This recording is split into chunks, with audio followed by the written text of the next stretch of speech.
En el informe final de la Comisión de la Verdad, el apartado dedicado a las asociaciones de víctimas del conflicto armado destaca el papel decisivo que han tenido estas organizaciones en la defensa de los derechos humanos y en la construcción de memoria histórica en Colombia.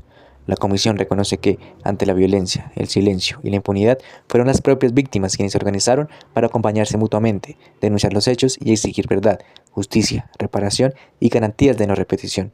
Estas asociaciones no solo han documentado casos y preservado testimonios, sino que también han sido actores fundamentales en los procesos judiciales y en la ciencia política. Ejemplos claros son el Movimiento Nacional de Víctimas de Crímenes de Estado, que ha trabajado en la denuncia de crímenes cometidos por agentes estatales y en la defensa de la memoria. Además, la Asociación de Familiares de Detenidos Desaparecidos, pionera en la búsqueda de personas desaparecidas y en la visibilización de este delito. Y las Madres de Soacha, quienes alzaron su voz frente a los llamados falsos positivos, transformando el dolor por la pérdida de sus hijos en una lucha por la verdad y la dignidad. La Comisión resalta que, gracias a estas y muchas otras organizaciones, se ha mantenido viva la memoria del conflicto y se ha fortalecido la participación de las víctimas como sujetos políticos activos en la construcción de paz. Sin embargo, hay que tener en cuenta que en el informe de la Comisión de la Verdad se señala que, además del daño sufrido durante el conflicto armado, muchas víctimas han enfrentado nuevos hostigamientos por alzar la voz y exigir sus derechos. La Comisión documenta casos de amenazas, seguimientos, estigmatización y ataques contra líderes y lideresas que hacen parte de asociaciones de víctimas. La Comisión advierte que estos hostigamientos no solo ponen en riesgo la vida y la integridad de las víctimas, sino que también afectan la democracia y la construcción de paz, porque buscan silenciar la verdad y frenar los procesos de memoria y justicia. El miedo en el conflicto armado colombiano no puede entenderse simplemente como una emoción individual o una reacción psicológica frente a la violencia. Fue sobre todo una estrategia sistemática de control social, es decir, no solo se ejercía violencia para eliminar físicamente al enemigo, sino para enviar un mensaje colectivo. Esto te puede pasar si hablas, si denuncias, si te organizas.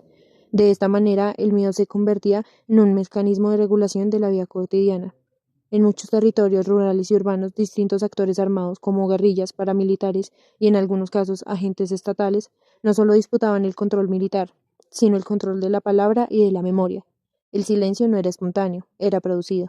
La población aprendía que hablar podría significar la muerte. Así, el miedo funcionaba como una pedagogía del terror, que te enseñaba qué podías decir, qué no, con quién podías hablar y en qué espacios. Un ejemplo muy claro es el que se da en la comisión, que es con el testimonio de una mujer que dice que en su región había que volverse ciego, sordo y... Esta frase es clave porque muestra que el silencio no solo era prudencia, sino una forma de supervivencia. El miedo fragmentaba a la comunidad.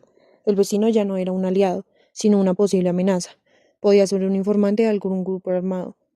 Esto rompía los lazos de confianza, debilitaba las organizaciones sociales y desactivaba cualquier intento de denuncia colectiva. En ese sentido, el silencio no solo ocultaba la violencia, la hacía posible y sostenible en el tiempo, porque impedía que se generaran resistencias organizadas. Trayendo a colación un ejemplo del cine, queda perfectamente la película El laberinto del fauno. Esta película de Guillermo del Toro, ambientada en la posguerra española, bajo el franquismo, el capitán Vidal representa el poder autoritario, que controla no solo el territorio, sino también la verdad. Aquí el miedo también produce obediencia. La población civil aprende que la palabra puede costar la vida. El silencio no es ignorancia, es una estrategia de autopreservación frente a un poder represivo. En el caso colombiano, el miedo no solo produjo víctimas individuales, sino territorios enteros marcados por el silencio. Por eso, cuando hoy se habla de memoria histórica, no se trata únicamente de contar lo que pasó, sino de romper una estructura de silencio que fue impuesta durante décadas. Los medios de comunicación han tenido un papel fundamental en la configuración de la narrativa de la guerra y del conflicto armado en Colombia. Medios como la prensa, semanarios, noticiarios legitimaron una verdad en beneficio del Estado, de las élites colombianas, de los partidos de derecha, que no solo les dejaba impunes frente al papel que cumplían en el conflicto armado, sino que criminalizaron y reprodujeron discursos de odio respecto a la organización de movimientos políticos, sociales, sindicales, juveniles, campesinos, que intentaron alzar su voz y que fueron silenciados con crímenes de lesa humanidad. Tal fue el caso del genocidio de la UP, condenado por Carlos Lemos, en ese entonces ministro de Gobierno, como el brazo político de las FARC y que fue también columnista del Grupo Radial Colombiano, propiedad del Cartel de Cali y de los hermanos Orejuela.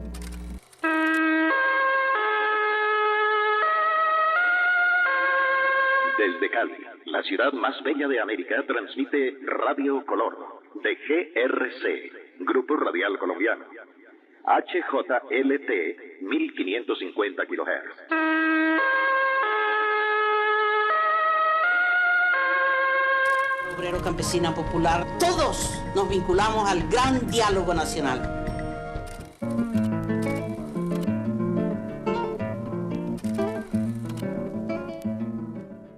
Dirigentes y militantes de nuestro movimiento político, en consecuencia le hemos dicho al gobierno nacional que nos defina si tenemos derecho a vivir o no en nuestro país. La prensa fue uno de los móviles del miedo, generando un pánico político a partir de la publicación de asesinatos de líderes y militantes, así como de masacres a comunidades, como lo fue el caso de la masacre de Segovia, que tuvo como elegida a la primera alcaldesa popularmente Rita Tobón, perteneciente del partido de la UP y fundadora de uno de los primeros sindicatos de trabajadoras sexuales en el país. Finalmente, hablemos de lo que Colombia necesita para que esta historia no se repita. Las garantías de no repetición no son solo leyes, sino que requieren una transformación cultural profunda. Un obstáculo principal ha sido la polarización social y el uso político del sufrimiento, donde a menudo se reconoce solo el dolor de las víctimas que pertenecen a nuestro bando, mientras se justifica o ignora el dolor de las del otro lado. Para lograr la paz, debemos separar el reconocimiento de las atrocidades de nuestras identidades políticas, es decir, la dignidad humana no puede depender de una ideología. Para ello, la guerra implica pasar de una naturalización de la violencia, donde nos acostumbramos a masacres y noticias de terror a diario, a una sociedad basada en el respeto, el diálogo y la solidaridad. La no repetición es todavía una asignatura pendiente, cosa la cual es muy evidente con las madres buscadoras, a las cuales a ellas solo se les revictimiza y no se les ha garantizado nada que se les ha propuesto por parte del Estado o todos los hallazgos que se han encontrado a través de los años. Por lo tanto, para tener una verdad incluyente, debe existir el respeto y que las víctimas sean el centro del proceso nacional que se ha llevado a cabo por bastantes años.